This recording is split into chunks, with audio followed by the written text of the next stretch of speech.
আসসালামু আলাইকুম ওয়া রাহমাতুল্লাহ। আজকে আমরা শুনব রাসূলুল্লাহ সাল্লাল্লাহু আলাইহি ওয়াসাল্লাম এর মুখ থেকে উচ্চারিত একটি হৃদয় স্পর্শী হাদিস, একটি হাদিস যা বদলে দিতে পারে আমাদের দৃষ্টিভঙ্গি, আমাদের হৃদয়। রাসূলুল্লাহ সাল্লাল্লাহু আলাইহি ওয়াসাল্লাম বলেছেন, যারা দয়া করে দয়াময় আল্লাহ তাদের প্রতি দয়া করেন। তোমরা পৃথিবীর লোকদের প্রতি দয়া করো, আকাশে যিনি আছেন তিনি তোমাদের প্রতি দয়া করবেন। তিরমিজি হাদিস 1924।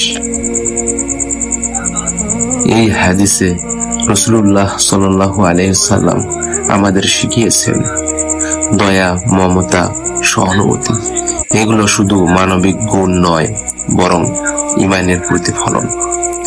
যদি আমরা চাই আল্লাহ আমাদের প্রতি দয়া করুন, তবে আমাদের উচিত সবার প্রতি, ছোট হোক বা বড়, বন্ধু হোক বা শত্রু, সবার প্রতি দয়ালু হওয়া। চলুন আমরা সবাই চেষ্টা করি দয়ালু হতে, ক্ষমাশীল হতে এবং আল্লাহর রহমত লাভের যোগ্য হতে। আসসালামু আলাইকুম ওয়া রাহমাতুল্লাহি ওয়া বারাকাতুহু। আল্লাহ আমাদের সবাইকে দয়ালু বানান। আমিন।